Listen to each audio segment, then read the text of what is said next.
Okay, तो अब तीसरा जो इम्पोर्टेंट पार्ट है हमारे रूट लोकस का वो है जे ओमेगा एक्सिस क्रॉसिंग। ठीक है, इमेजिनरी एक्सिस क्रॉसिंग। तो ये इंपॉर्टेंट क्यों है? क्योंकि ये हमें बताता है कि किस पॉइंट के बाद हमारा जो सिस्टम है वो अनस्टेबल हो जाएगा।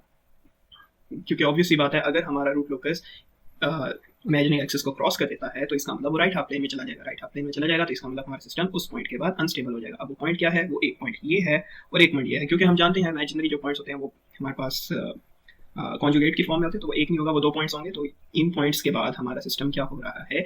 अनस्टेबल हो रहा है। ठीक है, पर इन पॉइंट पे गेन की भी कोई ना कोई वैल्यू होगी। तो ये काफी इंपॉर्टेंट कॉन्सेप्ट है कि गेन की किस वैल्यू पे हमारा सिस्टम, यानी किस वैल्यू के बाद, गेन की किस वैल्यू के बाद हमारा जो सिस्टम है वो अनस्टेबल हो जाएगा। बेसिक कॉन्सेप्ट ये है, हम गेन बढ़ाएंगे, करीब आएंगे ये दोनों एक दूसरे के, छोड़ देंगे एक्सिस को, और गेन की वैल्यू बढ़ाते बढ़ाते एक पॉइंट ऐसा आएगा गेन की किसी पर्टिकुलर वैल्यू पे हमारे जो पॉइंट्स होंगे वो इन एक्सिस पे आ जाएंगे। इन एक्सिस पे जब वो आएंगे तब वो मार्जिनली स्टेबल हो जाएंगे। ठीक है, तो मार्जिनली स्टेबल के बाद जब हम मजीद गेन बढ़ाएंगे तो वो अनस्टेबल हो जाएंगे। ठीक है, तो अब ये काफी इंपॉर्टेंट है। J omega axis crossing is the point on the root locus that separates the stable operation of the system from unstable operation. उम्मीद है इस चीज की आपको समझ आ गई होगी। अब ये इमेजिनरी एक्सिस क्रॉसिंग होती कब है, हमें कैसे पता चलेगा? हमारे सर कह देंगे कि भाई सब रूट लोकस बनाओ इसका, और हाँ रूट लोकस बनाओ, तो क्या हमेशा हमें इमेजिनरी एक्सिस क्रॉसिंग कैलकुलेट करनी पड़ेगी? तो जवाब है नहीं, हमेशा नहीं करनी पड़ेगी कैलकुलेट। तो ये आपको आइडिया पता चलेगा कहाँ से, जहाँ तक मेरा ख्याल है आपको आइडिया इसका यहाँ से पता चलेगा जब आप एजेंटोड्स कैलकुलेट करोगे। अगर आपका एजेंटोड इस तरह हुआ भाई साहब के इधर जा रहा है, मतलब क्रॉस करता हुआ नजर आ रहा है और यहाँ से भी क्रॉस करता हुआ नजर आ रहा है, इसका मतलब ये है कि आपके सिस्टम में इमेजिनरी एक्सिस की क्रॉसिंग होगी। लेकिन अगर एज्यूम करो एजेंटोड होता इस तरह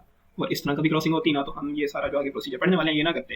तो या फिर अगर एजेंटोड बिल्कुल स्ट्रेट होते और बिल्कुल इस तरह स्ट्रेट ऊपर नीचे होते तब भी हमें ना कैलकुलेट करना पड़ता। लेकिन खैर जो हमारा इस वक्त जो एग्जाम्पल है उसमें हमने देखा कि एजेंटोड्स क्रॉसिंग कर रहे हैं, मतलब इमेजिनरी एक्सिस को जिस एंगल पे वो जा रहे हैं वो हमें हिंट देता है कि आपकी जे ओमेगा क्रॉसिंग होगी। एक तो ये था कि हमें पता चलता है कि जे ओमेगा क्रॉसिंग कब होगी एजेंटोड्स को देख के। दूसरा एक और मेथड है कि आपको आप कैसे बता सकते हो कि आपका रूट लोकस मतलब जे ओमेगा एक्सिस पे क्रॉस करेगा या नहीं। वो दूसरा तरीका ये है कि आप को जो भी सिस्टम दिया हुआ है उसका आप क्लोज लूप ट्रांसफर फंक्शन बना के उसका आप क्या करो, मतलब कैरेक्टरिस्टिक इक्वेशन उसकी निकालो।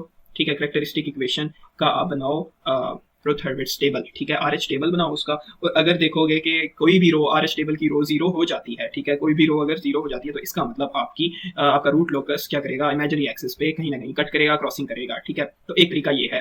तो वो तरीका अच्छा नहीं है जो चेक करने का क्रॉसिंग होगी या नहीं होगी। ये आसान तरीका है कि भाई आप एजेंटोड्स को ही देख लो और बता लो। ठीक है, लेकिन वो भी एक तरह से आप मतलब वो भी तरीका बताने का। तो इससे पहले हम इसमें जाएं, मतलब इस इमेजिनरी क्रॉसिंग की तरफ जाएं इसकी कैलकुलेशन में, तो हमें सबसे पहले थोड़ी सी रिवीजन करनी पड़ेगी।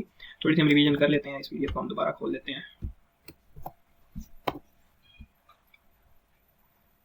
सो रिवीजन होगी हमारी चैप्टर 6 में आर एच टेबल की रिवीजन। वो मैं नहीं करवाऊंगा आर एच टेबल की रिवीजन, बस मैं आपको वो रिवीजन करवाऊंगा जो जिसमें एंटायर रो जीरो हो जाती है। ठीक है, सो हाँ से ऊपर ही होगी,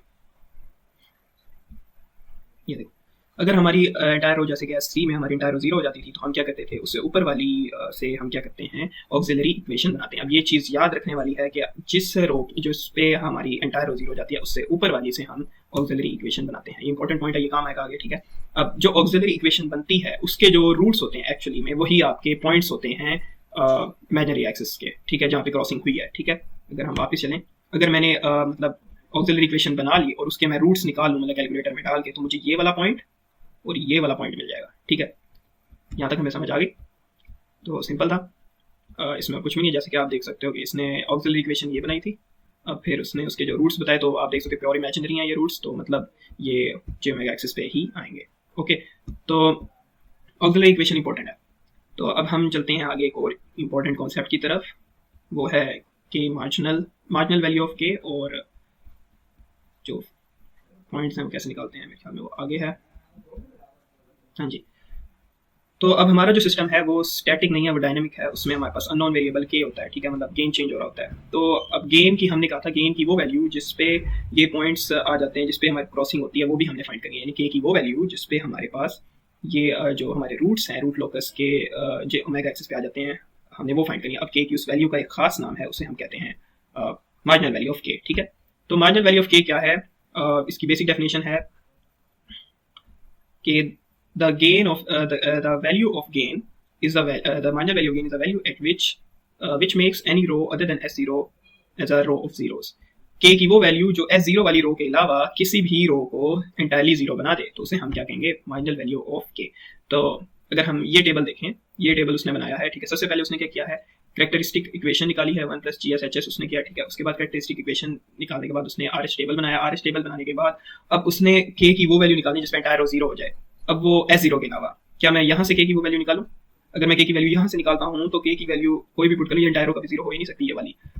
क्यों? क्योंकि यहाँ ये हमेशा कांस्टेंट ही रहेगा। अगर मैं यहाँ से K की वैल्यू निकालूं, ठीक है, तो यहाँ से मैं बता सकता हूँ कि K की वो वैल्यू यहाँ से मैं निकाल सकता हूँ जहाँ पे ये एंटायर रो 0 हो सकती है। कैसे निकालूंगा? इस पूरी चीज़ को 0 के इक्वल पुट कर दूं, ठीक है, तो मेरे पास K की वो वैल्यू आ जाएगी जिसपे मेरी एंटायर रो 0 हो जाएगी, ठीक है। तो इसने यही किया है फॉर द मार्जिनल वैल्यू के, उसने इस पूरी चीज़ को 0 के इक्वल पुट कर दिया है। आपका हो गया डिनोमिनेटर कहाँ गया? वो डिनोमिनेटर था यहाँ पे, उसने उधर जाके मल्टीप्लाई किया तो वो गायब हो गया, ठीक है। अब यहाँ से आपने K की वैल्यू निकालनी है। K उधर गया, 0 डिवाइड हुआ तो K की वो वैल्यू आ गई। मतलब यहाँ पर अगर मैं 6.5 पुट करूँ तो इसकी जगह ये भी 0 हो जाएगा।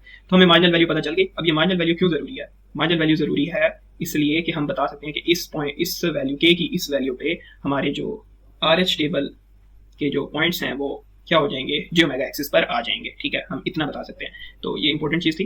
अब मार्जिनल वैल्यू के बाद जो दूसरी चीज़ थी वो ये तो हमने बता दिया कि K की इस वैल्यू पे आएंगे, और हमने ये बताना है कि वो पॉइंट्स कहाँ हैं, ठीक है। मतलब इस K की इस वैल्यू पे तो j-ओमेगा एक्सिस पे आ गए। अच्छा, j-ओमेगा एक्सिस पे कहाँ आए हैं वो कैसे बताएंगे? मैंने बताया था आपको, ऑक्सिलरी इक्वेशन से निकालेंगे। अब ऑक्सिलरी इक्वेशन निकालनी है अब यहाँ से। अब इसकी ऑक्सिलरी इक्वेशन कहाँ से बनाऊँ मैं? यहाँ से बनाऊँ या यहाँ से बनाऊँ? अब हमें पता है अगर K की मैं मार्जिनल वैल्यू पुट करूँ तो ये तो 0 हो जाएगी, और ऑक्सिलरी इक्वेशन हमेशा 0 वाली से ऊपर वाली रो से बनती होती है। तो हम यहाँ से ऑक्सिलरी इक्वेशन बनाएंगे, ठीक है। जहाँ से K की वैल्यू निकाली थी उससे ऊपर वाली से सिंपली रटा मान लो कि उससे ऊपर वाली से हम क्या करेंगे? ऑक्सिलरी इक्वेशन बनाएंगे, ठीक है। ऑक्सिलरी इक्वेशन हम बना लेंगे और मतलब ये बन जाएगा 0.65 S² प्लस K, ठीक है। तो K 0 आएगा ना, क्योंकि S² पे 0, ठीक है। यहाँ से उसने क्या किया, ये ऑक्सिलरी इक्वेशन बनाई, इसमें K मार्क की वैल्यू पुट कर दी, ठीक है। और यहाँ से जब इसको कैलकुलेटर में पुट किया तो उसके पास वो 2 पॉइंट्स आ गए जहाँ पर ये 3 पॉइंट समथिंग आना, ठीक है। वो पॉइंट्स आ गए जहाँ पर हमारे पास ये कट करेंगे, मतलब j-ओमेगा एक्सिस की क्रॉसिंग होगी। तो इस केस में क्या है? 3.164। ये आपकी रिवीजन हो गई एक तरह से RH की, ठीक है। अब हम ना रुथरविर्ट्ज क्राइटेरिया के अब हम स्पेसिफिक एग्जांपल देख लेते हैं किस तरह होगी। अब एग्जांपल है example 8.5 for the system shown the find the frequency and the gain के। फ्रीक्वेंसी एक्चुअली वही होती है जहाँ पर हमारी क्रॉसिंग हो रही होती है, वो पॉइंट्स जहाँ पर हमारे पास मतलब फ्रीक्वेंसी ये है, एक ये है और एक ये पॉइंट है, यहाँ ये फ्रीक्वेंसी देते होते हैं हमें, ठीक है। मतलब ये वो पॉइंट्स मांग रहा है जहाँ पे क्रॉसिंग हुई है। Find the frequency and the gain K for which the root locus crosses the imaginary axis, और K की भी वो वैल्यू बतानी है जिसमें हमारी यानी marginal value of the K find करनी है for which the range of the K system is stable. Range भी बतानी है, ठीक है। अब रेंज किस तरह निकालते हैं वो मैं आपको बताना भूल गया था। हाँ, सिस्टम को स्टेबल रखने के लिए रेंज आप कैसे निकालते हो? यहाँ पर पॉजिटिव रहना चाहिए ना, साइन चेंजेस नहीं आनी चाहिए। इसे ग्रेटर देन 0 पुट करो तो K must be greater than 0, पहली बात ये आ गई। अब इसको आप इसको ग्रेटर देन 0 पुट करो, ठीक है, यहाँ ताकि साइन चेंजेस ना आए। तो फिर यहाँ से आप K की वैल्यू निकालो, K should be less than 6.5, मतलब 0 से बड़ा होना चाहिए और 6.5 से छोटा होना चाहिए। तो ये हमारे पास क्या आ जाएगी? Range of the K for which the system is stable, okay. तो स्टेबल हम यहाँ से पता करते हैं, ठीक हो गया। अब वो कहता है for the system of the following figure. अब हमने ये सब कुछ करना है। सबसे पहले हमने क्या किया? ट्रांसफर फंक्शन बनाया, ठीक है। ट्रांसफर फंक्शन क्यों बनाया? क्योंकि हमें कैरेक्टरिस्टिक इक्वेशन चाहिए। कैरेक्टरिस्टिक इक्वेशन यही होती है, डिनोमिनेटर ही होता है हमारा ट्रांसफर फंक्शन का, या फिर 1 + K g of s h of s is equal to 0, वो भी कैरेक्टरिस्टिक इक्वेशन होती है, उसका भी यही आंसर आएगा जब आप वो बनाओगे, ठीक है। तो कैरेक्टरिस्टिक इक्वेशन क्यों चाहिए? क्योंकि हमने RH टेबल बनाना होता है, इसी का तो RH टेबल बनता है, ठीक है। RH टेबल कैरेक्टरिस्टिक इक्वेशन का बनता होता है। तो अब इसने RH टेबल नहीं बनाया हुआ, इसने डायरेक्ट ही कुछ आंसर्स बता दिया। तो हम देखेंगे इस क्वेश्चन को ये कैसे होगा। सही हो गया,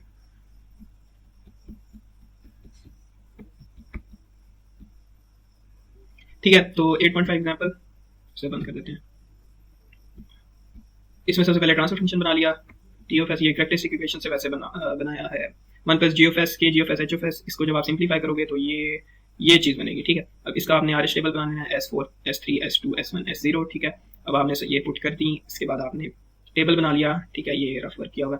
जब आपने टेबल बनाया तो S0, अब आपने K मार्जिनल की वैल्यू निकालनी है। तो S0 के अलावा आप यहाँ से K मार्जिनल की वैल्यू निकालोगे, इस पूरी चीज़ को 0 के इक्वल पुट करो, K मार्जिनल की वैल्यू आ जाएगी, ठीक है। इस पूरी को जब आप पुट करोगे तो तो आपके पास ये बनेगी K² + 65 - 720, एक क्वाड्रेटिक इक्वेशन बन गई है, ठीक है। अब इसके दो आंसर आएंगे। अब K मार्जिनल के तो दो आंसर आ गए, एक 9 पॉइंट समथिंग आया और एक -74 पॉइंट समथिंग आया, क्योंकि ये थी हमारे क्वाड्रेटिक इक्वेशन थी तो दो ही आने थे। लेकिन हमने हम इसमें से जो नेगेटिव वाली है उसे इग्नोर करेंगे, क्योंकि मैंने आपको प्रीवियस वीडियो में बताया था हम K की वैल्यू 0 से स्टार्ट करते हैं और इन्फिनिटी पे जाते हैं। तो K की वैल्यू हम बढ़ाते ही होते हैं, तो नेगेटिव में नहीं लेते। तो हमारा जो गेन है हम वो ये वाला रखेंगे 9.645।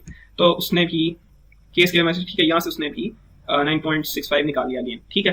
तो हमें K की वो वैल्यू पता चल गई जिस पे हमारी 0 क्रॉसिंग होगी, ओके। तो अब यहाँ इसकी इक्वेशन में थोड़ा सा एरर है, तो ये प्लस का आना था, ये माइनस का आना था, खैर अब ये उसने निकाल लिया। उसके बाद हमने के मार्जिनल तो निकाल लिया। अब हमने बता दिया कि अब हमने निकालने हैं वो पॉइंट्स जिस पे जीरो क्रॉसिंग हुई थी, ठीक है। ये तो गेन की वो वैल्यू है जिस पे जीरो क्रॉसिंग हो रही है। अब वो पॉइंट निकालने हैं जिस पे हमारी क्या होती है, वो एग्जैक्ट पॉइंट्स बताने जहाँ पे कट कर रहा है, ठीक है। वो एग्जैक्ट पॉइंट्स बताने के लिए यहाँ पे तो रो जीरो होगी के मार्जिनल की वैल्यू पे, तो हम इससे ऊपर वाली से हम ऑक्सिलरी इक्वेशन बनाएंगे। ये वाली जो है इससे हम ऑक्सिलरी इक्वेशन बनाएंगे। तो this thing S square plus 3k, ये चीज बनेगी हमारी auxiliary equation, this thing S square plus 3k। Okay, अब इसे हमने सिंप्लीफाई किया है। उसके बाद हमारे पास ये एक क्वाड्रेटिक इक्वेशन बन गई, के की वैल्यू भी पुट कर दी है, ठीक है। अब ये क्वाड्रेटिक इक्वेशन आई। अब हम क्या करेंगे, इसको कैलकुलेटर में पुट करेंगे। हमारे पास वो पॉइंट्स आ जाएंगे जहां पर हमारी क्या है, जीरो क्रॉसिंग हो रही है, ठीक है। 1.5 और -1.5 पे हमारी क्या हो रही है, जीरो क्रॉसिंग हो रही है। मैंने पॉइंट बना दिया, ये भी पॉइंट बना दिया, और यहाँ पे जीरो क्रॉसिंग हो रही है। और के किस के की वैल्यू पे हो रही है, वो हो रही है 9 पॉइंट समथिंग गेन की वैल्यू पे ये जीरो क्रॉसिंग हो रही है, ठीक है। और बस यही है इसके अंदर, एग्जाम्पल के अंदर।